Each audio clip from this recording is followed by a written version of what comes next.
Hi, Suzanne. Hey, Shonda. How you doing this evening? Good, good. Pretty sure we're live. Are we live? Okay. I Yeah. didn't realize that. Okay, good. Hello. Welcome to Truth Be Known. My guest this evening is Shonda Masta, and you many of you have probably heard of her. She's done a great job Oh, with thanks. Accidental Activist on War Media Live. You will see her pretty much what 7 platforms now. Yeah, yeah.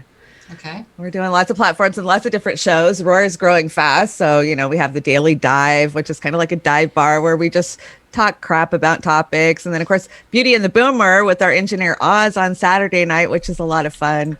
And then, of course, the Accidental Activist, where I love to tell activist stories, people across the country. How'd you get involved? What inspired you? And why are you out there fighting? And people really enjoy those stories. I know I do. No, no, I've caught quite a few of your episodes and your segments. Interesting. You get into a lot of topics, and it's also amusing and Right. enjoyable. It's not always I think. heavy and dark all the time. Lighten it up. Right. Well, I got to say, I'm super excited about tonight because I just know you are one hell of a smart cookie. And Oh, I know you've been deep in this. So I'm excited to see what you have and hear what you have to say.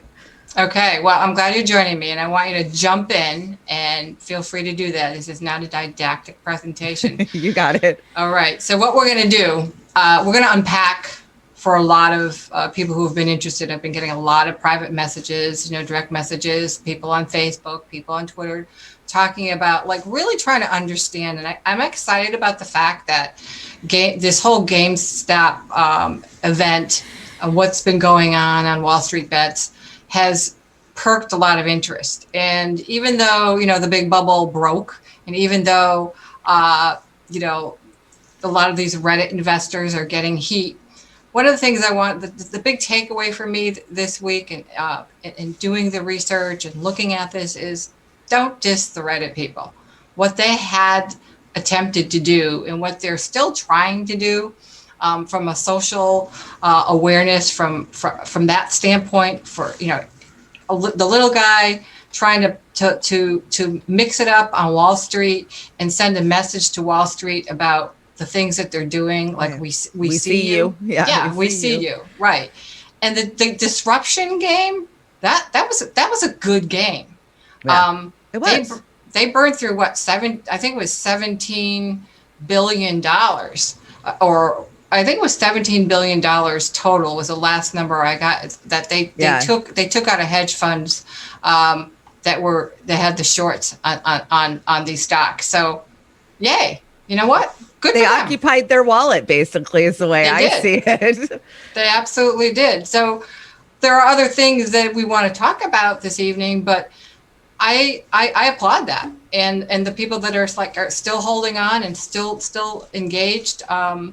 I Yeah. think, for knowing that they're not going to walk away with this largesse, knowing that they're not going to be billionaires, filthy billionaires, but they want to be the rock in the road. Let them be the rock in the road.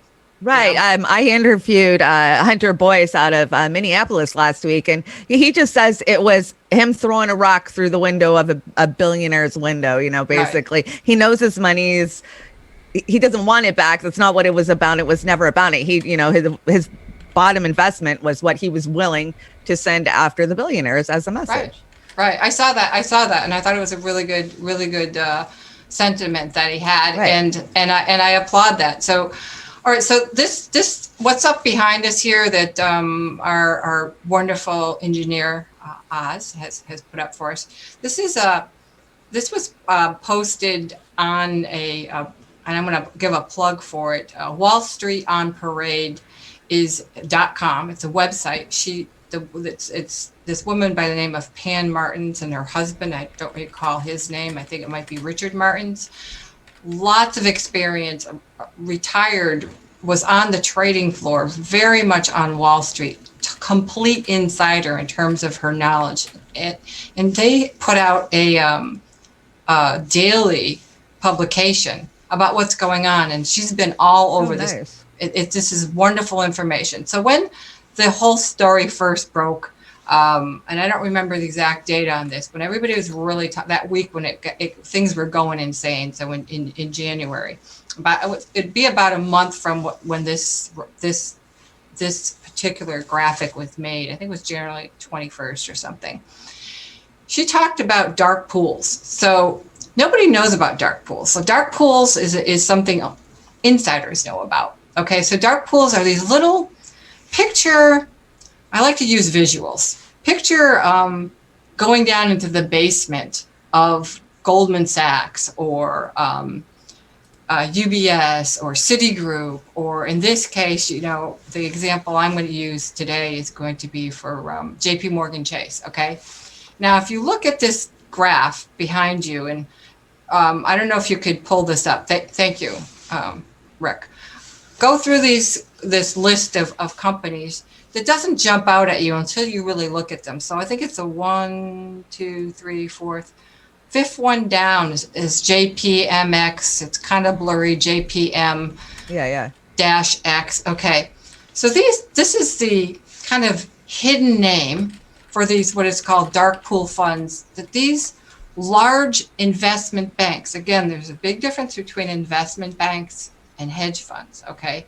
So these are the investment banks, like the big six, Right. that are really the most powerful. These are where the ruling elites, you'll find them loaded in behind. These are the billionaire class, the ruling elites. Citigroup, remember, gave basically Obama the list of people that they wanted on as cabinet picks. Right. I remember that. You remember that? Okay. Yeah. So these are the groups. These are the people who really call the shots in this country. They're driving our agenda, whatever those agendas may be. Okay. So they have these little dark pool funds that they use to do other kinds of trades with. And if you look, they had more than 200,000 shares of GameStop in the week ending 12/21/20. So this is before all that started. And our presentation is going to get into what started happening even well before 12/20. Right. Okay. So just keep that in mind. These are the names of, if you were to look them up, these are the little names of the dark pool funds where they do a lot of their trading that gets past the eyes of most people, Okay. even some on Wall Street. Okay, so let's go to the next slide here. Okay, so let's focus on JP Morgan Chase. Okay, now Jamie Dimon he has literally been I can't see that as well. If you can pull it up a little bit. Yeah, sometimes they're hard to read when they're. So he's basically the CEO of JP Morgan Chase, and he's literally been he's been found, the company has been found guilty of, I think, 5. They've admitted to 5 and paid fines and things they didn't admit. And the rap sheet I have is incredible, but not shocking. Yeah, 5 absolute illegal charges. I mean, he's admitted to them. He's basically an admitted felon. Okay, so in his capacity as a CEO of JP Morgan Chase. All right, so they had a short position on GameStop. Right. As of December 31st, 2019. So not 2020, 2019. You're going to go back a year. Okay. And they had a long position on September 30th, 2020. So as early as the fall of last year, they went from a short position to a long position. Okay. This is according to the 13F filings with the SEC, the Security and Exchange Commission. They had a short position of only about 19,300 shares. So what does that mean? So they were betting on only 19,300 shares. That's pretty small for them. That GameStop was they were gonna fail. All right. And they changed and went to a long position, even though they were short in 2019, predominantly short. They went long. Now, why did they go long? What changed? Did Did you see a lot of GameStop stores? Well, can I tell you what I saw the first week of December in my small little rural community that had a GameStop? I saw a huge yellow closure sign up on it, and I immediately drove home and told my boyfriend, "Hey, you better go check out GameStop. They're going out of business." Absolutely. Nothing improved in their business plan. Okay. Well, they were closed for most of the COVID, especially in my area, right? And the stores that they had I did some research, like there were some stores that they had been promoting as kind of like beta stores for like the new version of GameStop. And they showed the videos, and I have a video coming up where they show them even sharing food. This was before COVID. Well, these were just like beta stores where they were testing things, hoping that GameStop was going to like reclaim its dominance. Right. Just like mortar. Hollywood Video back in the day, GameStop was a huge part of my children's lives growing up. It was always, Mom, can we go to GameStop? Can we get a game? But now everybody downloads them offline. So you didn't need to go. It's cheaper. It's easier. Just download it onto the Xbox. It's already there. So I can see how their business model was failing them because you didn't have to go to the brick and mortar store anymore. Right. And then now with COVID, if you look at those dates between December 31st, 2019 and September 30th, 2020, they decided to go long, that suddenly this company that hasn't even been open is going to burst onto the scene and just go big. Go huge. They're going to like suddenly turn things around. No, that's not what was happening. So now they're positioned to go long, and they got a little bit to go short, again, betting against it. And then if you look up here, I'm sorry, if you can fade us out there, Rick. Yeah, we'll stay on that. Okay, so they basically are basically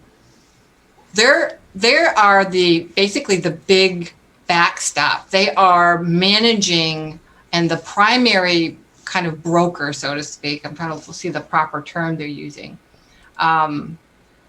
They provide a lot of the financial backing for hedge funds, all right? And the hedge funds provide the financial, think nesting eggs. So the hedge funds provide the financial backing to these trading platforms like Robinhood and TD Ameritrade and the ones that were involved in trading these GameStop stocks. So GameStop stocks. Say that 3 times fast. So now JP Morgan, let's see, as of closing of trading, I'm just reading this back here.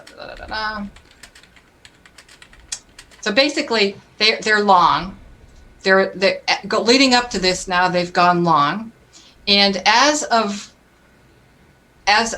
the closing of when this article was written, which was the week that everything happened, if they sold at the top because they positioned themselves to go long, they would have made approximately 174 million on their long position. Okay, because previous to that, it was only worth about 3.8 million. Pretty nice return. Yeah, just a little bit of a nice return. Yeah, really nice return. But there's more. So Robinhood provides commission-free trading to the Wall Street Bets crowd, but then it sells those trades to, wait for it, hedge funds. Right. Just as JP Morgan gains market advantage by seeing what the hedge funds customers are doing, the hedge funds gains market advantage by seeing what Robinhood customers are doing. Right. So basically what this woman has concluded, what this producing this newsletter, is that it's not a big leap to question if the hedge funds might have invented Robinhood in order to trade against the dumb money. That was the big takeaway in this article, that you had how did Jamie Dimon and JP Morgan Chase know to switch suddenly, despite the fact there was no market forces, there was no indication. They switched suddenly from short to long on a old legacy failing company, brick and mortar company. So basically Robinhood is data mining these guys. That's the whole point of it. Well, I can't legally say, and this woman won't legally say it, but she puts it out there, and I'm going to tell you what I believe. I actually think this is more likely, and as we go through this, what happened. that Robinhood was set up almost like a front platform to be able to observe, so the hedge funds could see, and then we're going to go into explaining how they're doing this. Hedge funds can see what is really going on in the retail trading community. And the retail trading community would be, again, these day traders, these people that are jumping in. And then they can follow the data. So if we can go to the next slide, Rick.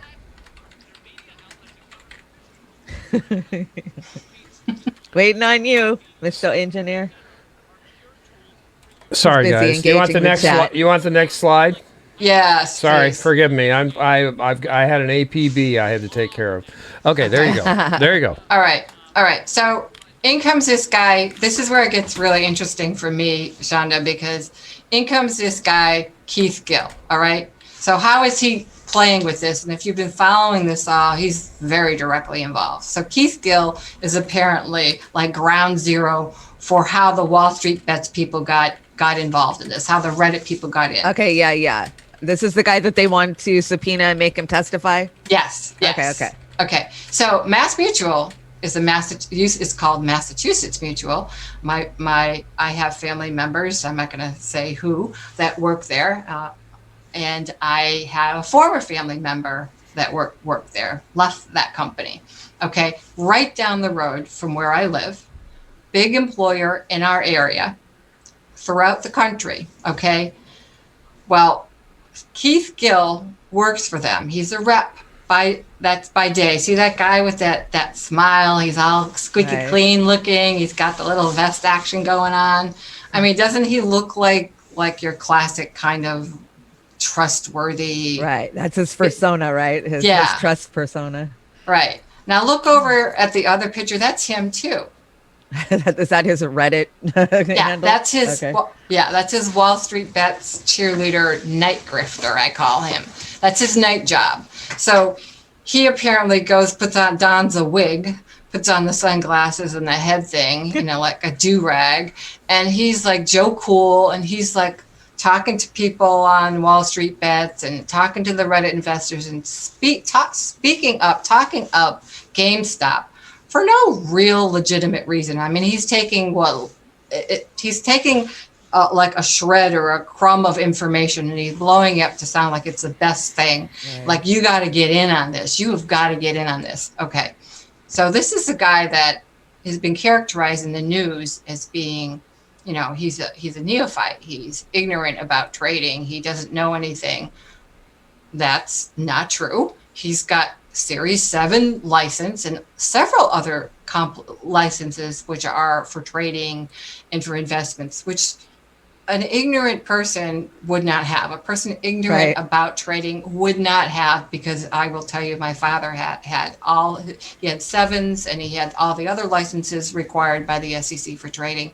And I interviewed my dad off the record and I asked him if he knew this guy. He didn't, but I asked him, your average day trader is not going to have that. He said, "Oh, hell no."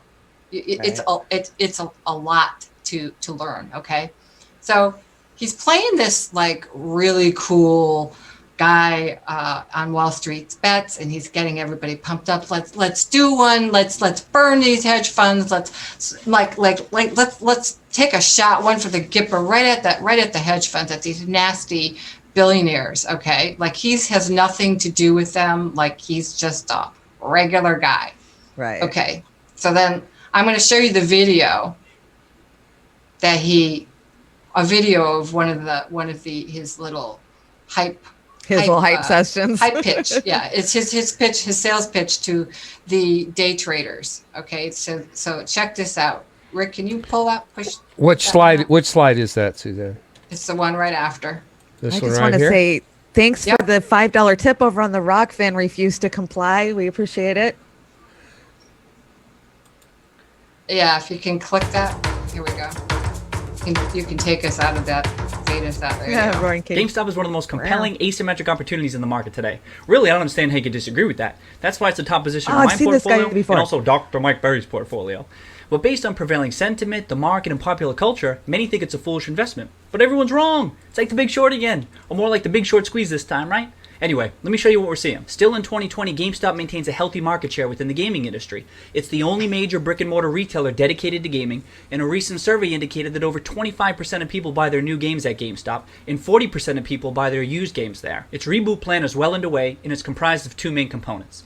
The first is optimizing the legacy business by right-sizing costs and improving the omnichannel experience. This will boost near-term free cash flow, which in turn can be used to finance the second, more important component, reinventing itself as a premier gaming. All right. So is that like, would you want to buy a car from that guy? No, but I get that mentality now. Everybody has those online personas that they love, and that's not necessarily who the people are, but No, wow. no. But he's saying a lot of things that, are going to get him in trouble.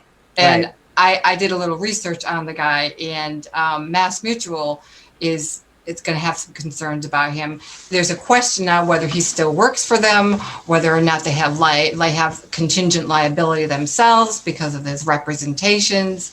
Right. And Michael Burry, also, he's the gentleman standing a little bit behind you there, Shonda. He was the one that Christian Bale played on The Big Short. And Okay, yeah. That was an interesting movie. That was the first time that I even thought about a concept like this. So because of that and what happened with the housing crisis, it made this a little bit easier for my mind to wrap around. Yeah, it I don't do definitely finances, Yeah, no, it was a really good way to kind of like illustrate what it happened in layman's terms so that we can understand. Right. And what I want to really encourage people who are watching this to accept and to understand and to let themselves off the hook. You're not really supposed to understand this. That's the point. Okay. They want it to be complex. They want to use all sorts of, they come up with new terms, like their vernacular is always changing, acronyms, ways of describing, and obscuring things that they're doing. It's a constantly moving, shifting environment on Wall Street, and they are always trying to get you off the trail, to get people who might want to understand it better so they can have advantages, so they can be more knowledgeable, so they just understand what's going on. They don't really want you looking too closely at this, which is why I'm excited about doing this. So this Michael Burry guy, big insider, he's gotten burned because he actually was long on GameStop and then apparently dumped his shares. So he apparently wasn't in on the deal here. However, he was tweeting things like this guy here, and that's why he has him on the front of his video, talking up GameStop like it was like the next best thing since sliced bread. And because he had a long position in it, and I think maybe he actually thought for some reason that it was actually going to do well. So let's go to the next slide here. So here's Citadel, Ken Griffin. Here's another one. Okay, so he's the CEO of Citadel. And Citadel bailed out Melvin Capital. And Melvin Capital was the hedge fund that had the most exposure on GameStop because they had the most puts. They were betting pretty much all in that GameStop was going to do what they were doing, everything they can to encourage them to do, which would be to fail. So allegedly playing the bad cop to the good cop, the enthusiastic cheerleader cop, which was Kevin Gill with Mass Mutual, it's Mass Mutual. But he wasn't acting on behalf of Mass Mutual. He was that was during the nighttime version of Kevin Gill, the dark side of him. So he's out there cheering up, talking up GameStop. Melvin Capital is sweating bullets. I mean, they're losing, they're hemorrhaging because every time that stock goes up, now they have to buy that stock back to cut their losses, and we all know now how the shorts work, right? Right. So they inject $2 billion into Melvin to save their backside. Citadel did, right? Right. And Citadel, I have a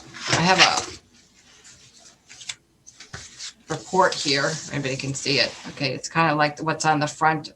Can anybody see here? Okay. See what I mean? She's a smart cookie. She's got reports and stuff. I have to, because believe me, I can't know all this. I am not an expert, I'm dogged about learning. So Right.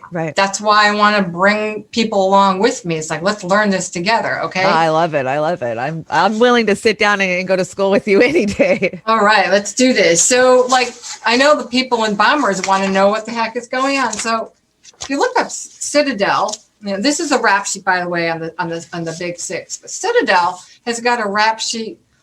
Let me just tell you that if any of the people that have been found guilty of the things that these people have been found guilty of that run these banks, Citadel, these 6 major banks, all right, these Wall Street investment firms, if any of us have even thought about doing the things that they have done, Yeah.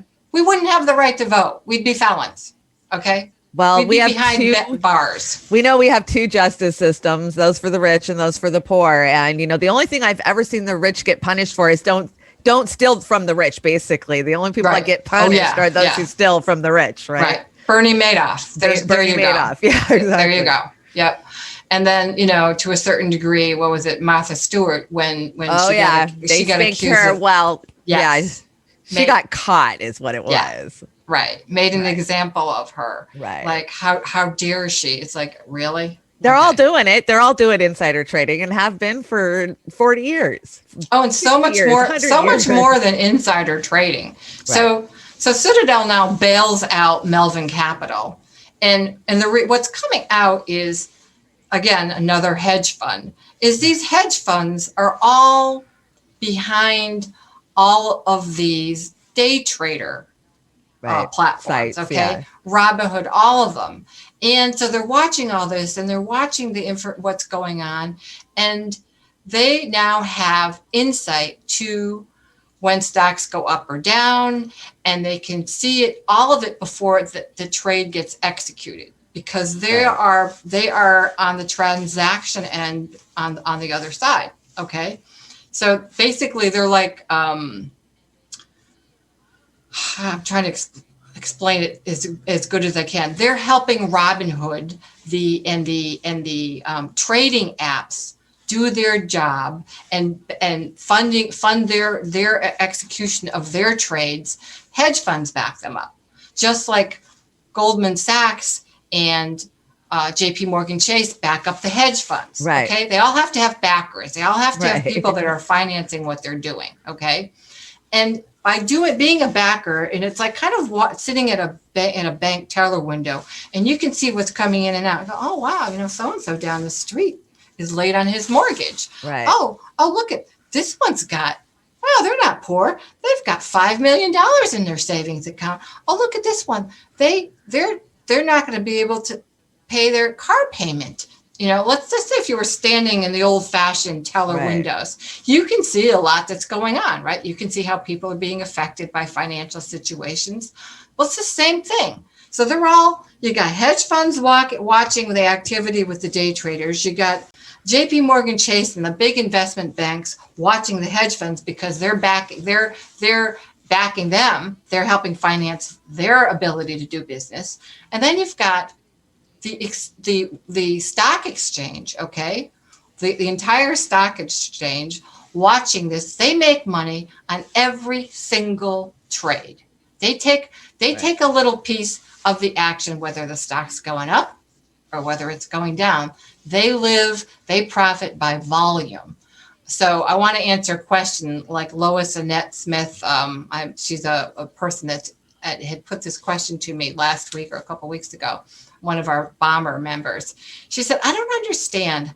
And I don't know if this occurred to you, Shonda. I think there's like 47 million shares of GameStop. That's all there is, right? A finite number.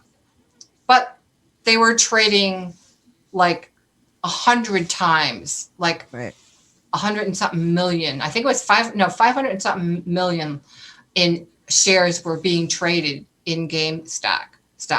So people were asking, how could that be? Are these like fraud stocks? Are these zombie stocks? how could you trade more stock than you actually, that there's Right. actually That in was always a existence? question of mine too. How could they be in a negative Right. 140%? You know, that I still, Right. once you hit 100%, you have nothing. So I don't understand. Right. I don't understand it either. Okay, so I will explain to you from what I can gather, Okay. and what I've been able to confirm. There's a difference between they didn't print more stock. Okay, so they didn't split and they create more stock, and all of a sudden they went from 47 million shares to whatever 500,000, whatever 500 million shares. That's not what happened. What it is they still have X amount of shares, and those shares are in transit all the time. So you've got they can take one share and it could be traded and go through 5,000 different hands. Okay. Okay, so it's volume. It's volume. how many times the shares have been traded doesn't mean that there's a new share every time it's traded. Right. Yeah, Okay? Because this one gets their hand on it. This one's like, all right, I want an option on that. I'm going to take that same share and I'm putting a put on it. So I'm going to bet that thing to fail. Now I'm going to take a group over here. Maybe it's 10 over here. Maybe it's 15 over there. And I'm going to bet that same 10 are going to do this. And then I'm going to turn around and I'm going to lend it to somebody, or I'm going to sell it to somebody, and they're going to take it and they're going to put their own bet on it. So it's like this constantly moving. It's like a hot potato. It's like you yeah. only have one potato, but how many times does it bounce? How many times Right, are you going to exactly. throw it in the air, right? Yeah. So that's what I've been able to ascertain. Okay, that and makes sense. From what I can gather, it's not anything more than volume. And there's also this term called failed to deliver. And the SEC has rules, and it becomes a little bit of an accounting thing, but the SEC has rules that okay, so if you buy stock or you trade stock, at some point, you have to kind of settle your accounts like you would with accounting. Like at some point, you need to know that this group of stocks went from here to here, and then went from here to here, and it gets booked there, and that's where it resides at that time when it took the snapshot, okay? And the SEC has rules, and they say, okay, so they will say to a company like GameStop, okay, you have X amount of shares, and this is where they're at, and you can't have more than X% out that's unaccounted for. Right. Or they get some kind of sanction, and I don't know exactly what it is. And I think the total is like 0.5%.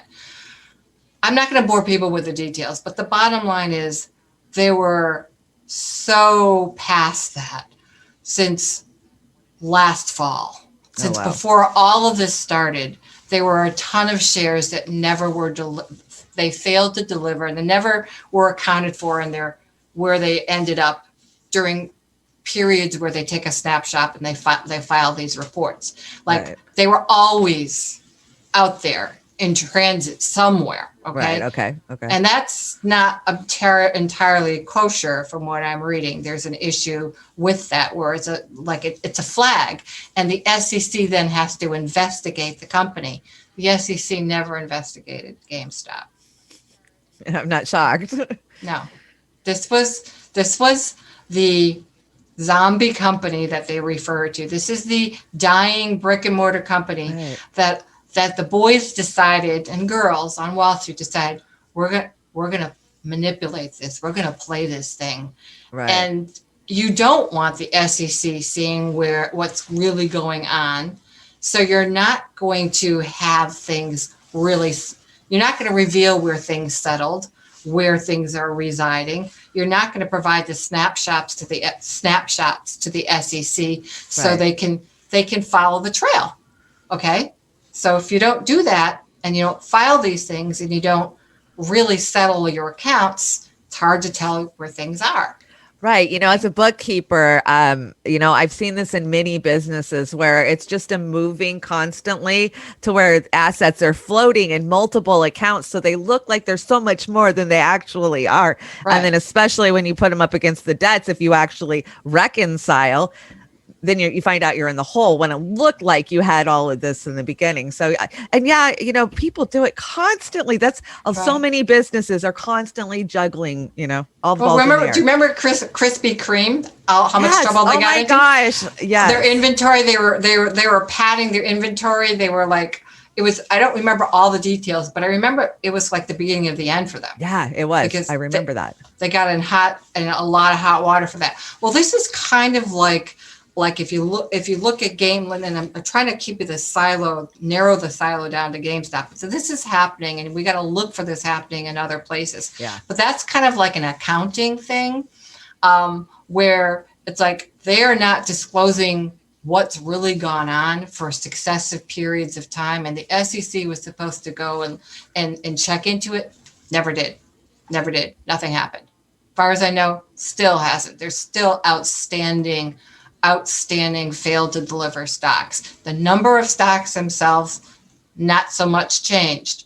It's just all the transactions. It was like a perverse dance, constant dance of transactions that were just hiding a lot of information.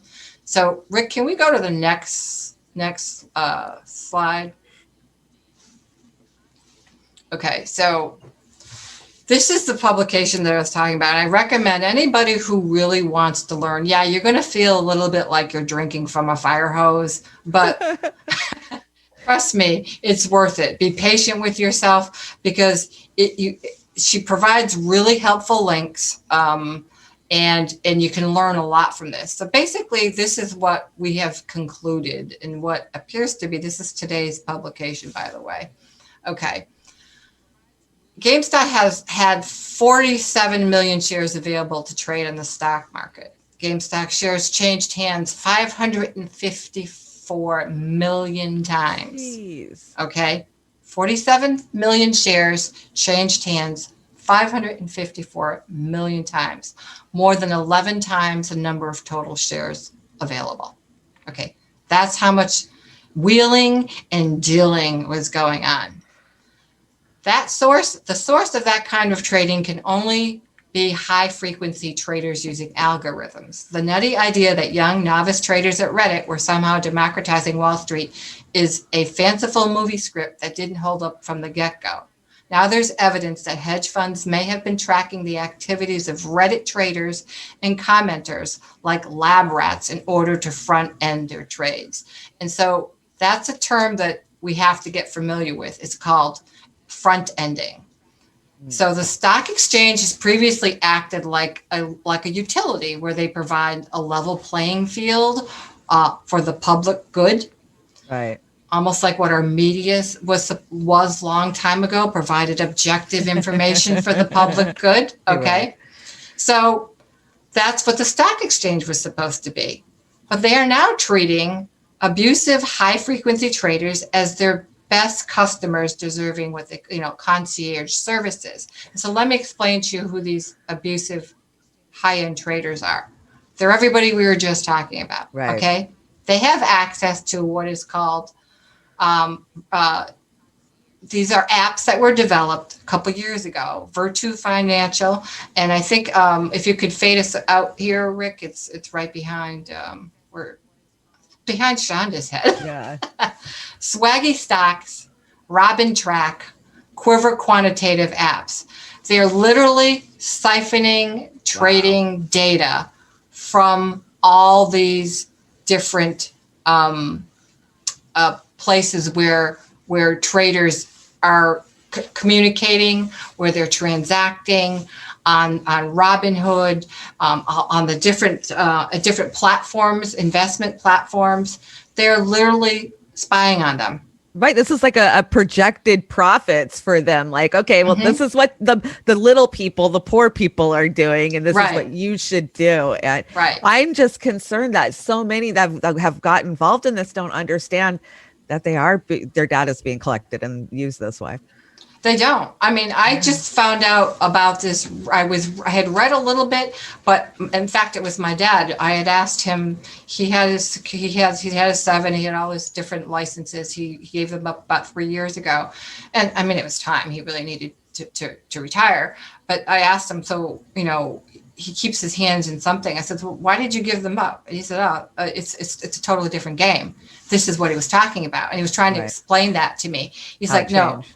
Yeah, he goes, no, there is so much, it is so different now. So they get this information front loaded. They can see the conversations. They can see, like Facebook does with their algorithms. They sell our data. Same Right. thing. They're Same thing. selling it to the big shots that can afford it, the investment banks, the hedge funds. We're talking, these are people that can pay the fees to get access to this information. And that what they're doing is they're making decisions, they're moving things around well before. And they're also Right. planning things, as what I think that's what happened with Kevin Gill. I believe he was put in there to gin that up. This is where Wall Street's at. This is where J.C. Morgan Chase is. This is where the big boys are. They're going long on GameStop. Ah, We're going to make that happen for them. wow. That's what I It's see so happen. rigged. Everything is rigged, right? It's just so rigged is what I see with this. And It is so rigged. I mean, we don't. Besides the fact that there's no privacy, yeah, and algorithms are measuring and reporting on and selling everything. almost every aspect of our life. Right. You know, so if you are a person who wants to get in on Wall Street, it's kind of a joke. I mean, it is such a Ponzi scheme. It is so corrupt. Even if you have means, even if you say you have a few million, you're still going to find yourself at an advantage. Right. You know, you're a small time player. So apparently what they're doing now is these high frequency trading schemes. The stock exchange is literally saying, if you want access to be right next to this information, if you want access to it, you have to pay for this enhanced platform, this enhanced, Right. some type of portal that gives you access to this data that these apps are now selling and making available to traders. And it's a special club, and Oh, yeah. we're not in it. We're not in it. Exactly. We're No. never in it. No. So Wow. that's really what happened. My opinion, and it's going to remain to be proved. We'll see what happens, Shonda, and I'd love to hear what you're thinking. But my opinion is none of this was by accident. No, of it. I don't think it was by accident. I follow Whitney Webb very closely. I think she's a brilliant researchist, and she was out there a week and a half ago saying that this is exactly what they were doing.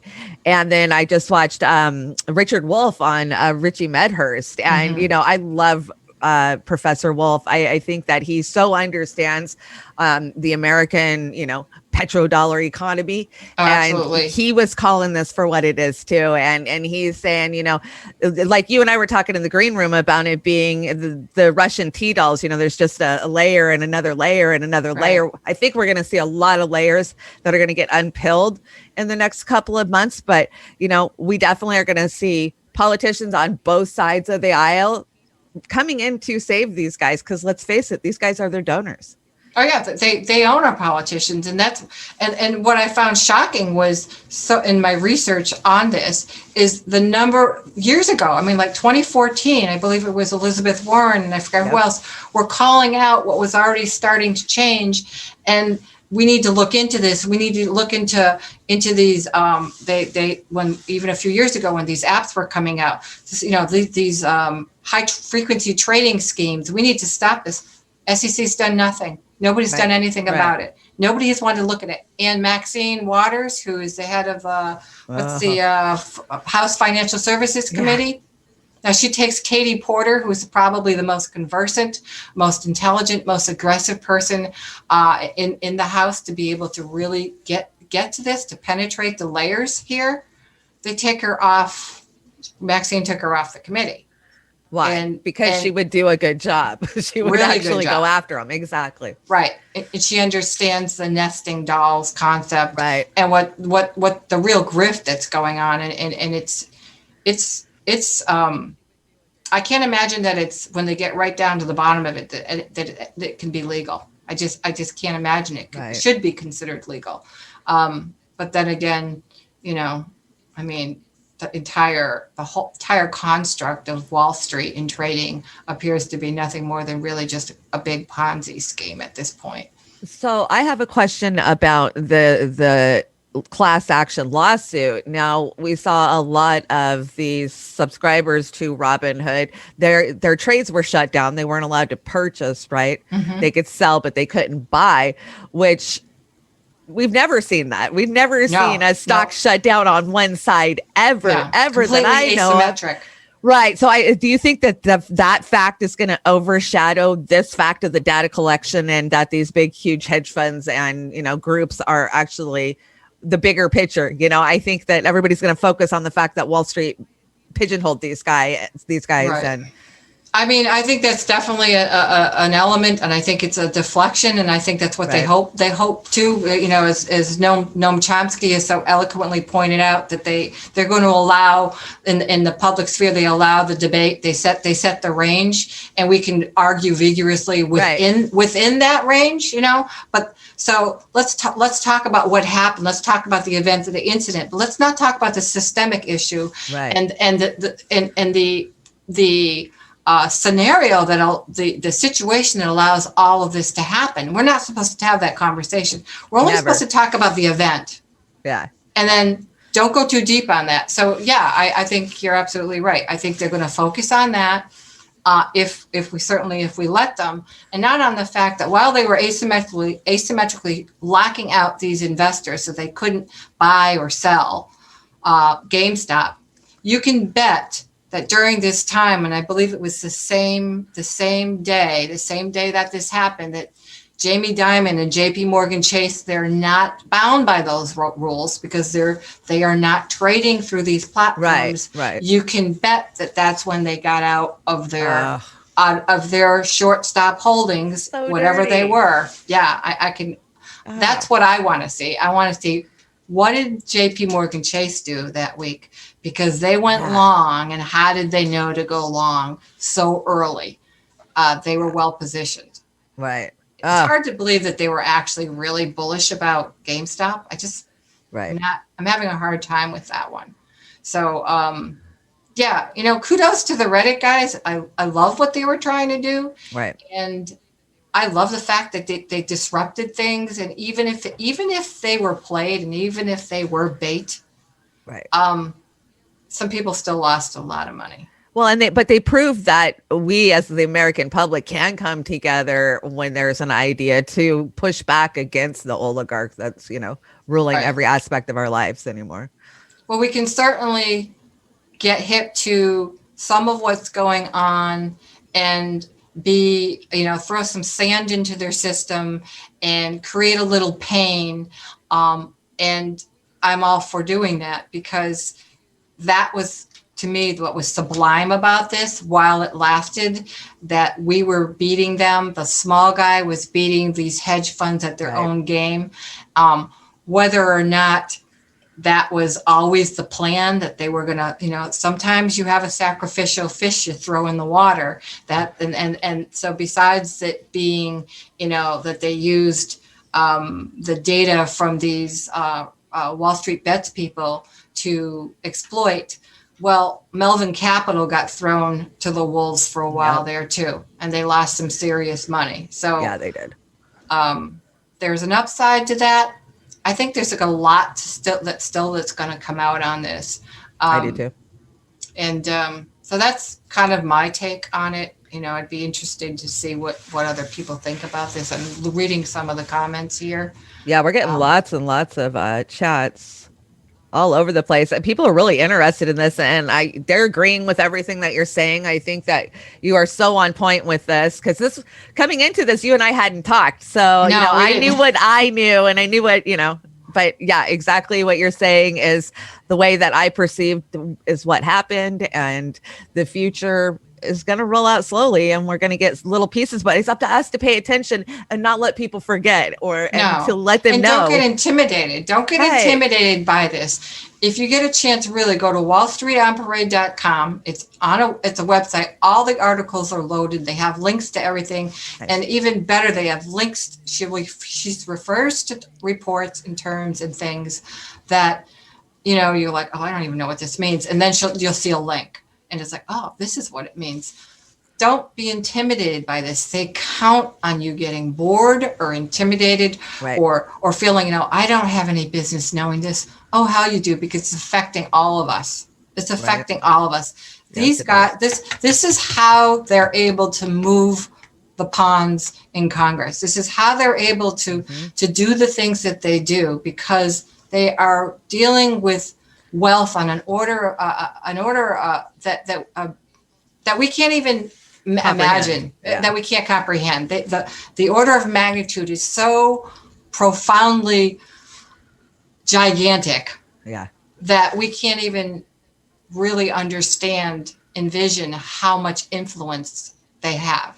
Yeah, and they've had for so many years. I mean, when you totally grasp the elite and their power, they've had it for 500, 600 years. And that's no joke. It came across the pond and it's still here, and it's still the same families. And, that's why they married into each other's families. So they didn't lose that money and that control. And wake up. It's here. It's on American soil. And it has been the whole time. Has been. It's empire. It's empire. It's empire. Exactly. And we're looking at it, and we're finally getting I think we're getting a little hip to what's been going on. And that means they are double downing. They are triple downing. They are upping the stakes in the game, and they're doing everything they can. They didn't plan on the use of others yet leveraging the technology as effectively as they have, and the fact that there is some real interest by the disenfranchised to fight back. To fight back. Yeah. Right. And it's going to be done digitally. I don't really think it's going to be done. No, it won't be in the streets. No, it won't be done with bombs, and it won't be done with I think conventional weapons. Right. This is going to be duked out on a keyboard in many ways, because that's how data, and it's all about data and money and info. Yep. And these guys, these big banks, these hedge funds, and these Wall Street investment banks, they had access to information none of us could have, and they knew where to move their money, and they knew what spreads to take, and they knew exactly how to hedge their bets. And these guys all along they're the house, and they were always going to win. House always wins, right? Always wins. Yeah. But, I'm going to, like I said, I'm going to give props to the little guys, because I think it's cool. I think it's cool what they do. No, I do too. And that's why I love talking to them about it. And so what do you think the future, just so we could wrap this up, what do you think the future for these guys looks like that are still playing and still holding on? Are they just feeding the machine, or are they actually fighting back? It's hard for me to really know. I think they should continue to be the rock in the road. I think they should, I think that there's as long as it doesn't cause them personal harm, they can afford to leave that money where it is, or to move it in a place where it might do some good, and they do it collectively. Again, it was all about scale and volume. They did it as a group, as a collective. Yes. Why not? Why not? Why not? I agree. Put it to good use. So thank you so much for explaining all of this. Great presentation. I hope you guys really enjoyed it as much as I did. I learned so much, and now I feel confident when I'm having a conversation about this. I know what the hell I'm talking about. Well, I think you knew more than you give yourself credit for. But it's really interesting to me, and I hope I did do it to topic some justice and provided some information. Bottom line is, we're all new lab rats, is what we are. Right. Okay. Take care. Thank you so much. Oh, you got a closing song? Yeah. It's very similar to what well, you'll say what it is. It's the theme. It's the theme. I loved. I love your theme. Yours. Oh, okay. Okay. Bye, guys. See you tomorrow morning for Signing Women's off. Wednesday. Women's Wednesday tomorrow. Thank you for. Thank you, Shonda. Yeah. Yeah, thank you. Thanks for It was not fun. shooting the engineer for hiccuping there a couple of times. I appreciate That's that. all right. I appreciate you doing it. All right, here we I'll go. leave you with this. Yes.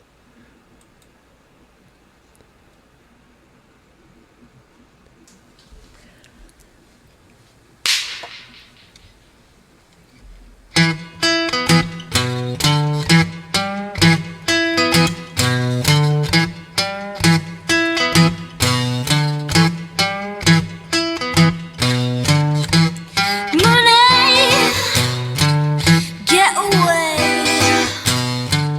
Get a good job with more pay and you're okay. Money, it's a gas. Grab that cash with both hands and make a stash. No car, caviar, 4-star daydream. Think I'll buy me a football team.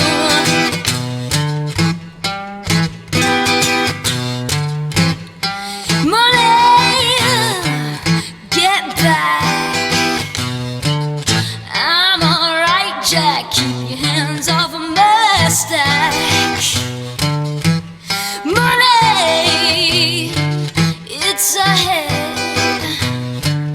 Don't give me that do-goody-good bullshit. High fidelity, first class travel.